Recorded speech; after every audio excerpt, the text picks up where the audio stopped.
Hello hi மக்களே, நான் உங்கள் அருப்ஷன். பார்த்தீங்களா என்ன எங்கே இருக்கோம்னா எபிசியில் இருக்கும். ஸோ இது என்ன சொல்லுவாங்க, சாப்பாடு, சிவப்பு சாப்பாடு. இது பேர் என்ன சொல்லுவாங்க? இந்த சாப்பாடு அரிசி பேர் என்ன? கவுனி அரிசி தானே சொல்லுவாங்க. ஸோ கவுனி அரிசி சாப்பாடு.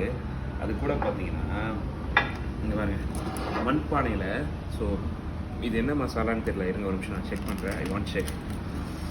வா, நல்லா சுடுதுங்க சட்டி. ஃபென்டாஸ்டிக்காக பண்ணியிருக்காங்க. ஆஹா, வச்சு வாழை இலை. ஐயா, வாழை இலை வச்சுருக்காங்க.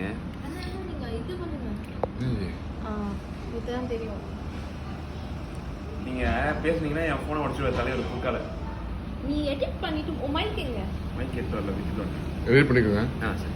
இங்கே வாழை இலை வச்சு மூடிருக்காங்க. நல்லா ஃபயர் பண்ணியிருக்காங்க நினைக்கிறேன்.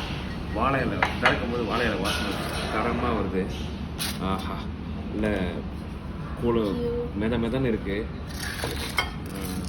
வாவ்,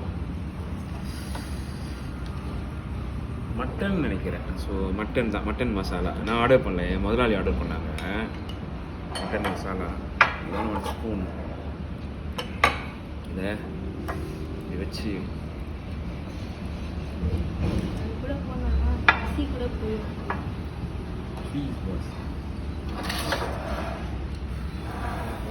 சுடுதுங்க, நல்லா சூடு.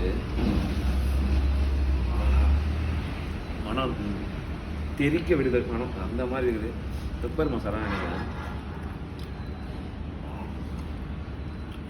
இந்த மாதிரி மண்பானையில் சிக்கன் மசாலா, மட்டன் மசாலாலாம் வேணும்னா கிளம்பி இந்த ஏபிசி பக்கம் வந்துடுங்க. ஃபேண்டாஸ்டிக்காக இருக்குது. மலேசியாவில் கூச்சிங் மக்களே வந்து சாப்பிடுங்க, அருமையாக இருக்குது.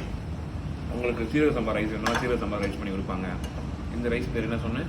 கவுனி அரிசி. கவுனி அரிசி பண்ணாலும் உங்களுக்கு எந்த ரைஸ் வேணும் பிஃபோரே இன்ஃபார்ம் பண்ணிங்கன்னா உங்களுக்கு என்ன மாதிரி வேணும் ஃபுட் வேணும்னா இன்ஃபார்ம் ரெடி பண்ணி கொடுப்பாங்க. வாய் உள்ள நாக்கு பசி தாங்கலை, அதனால்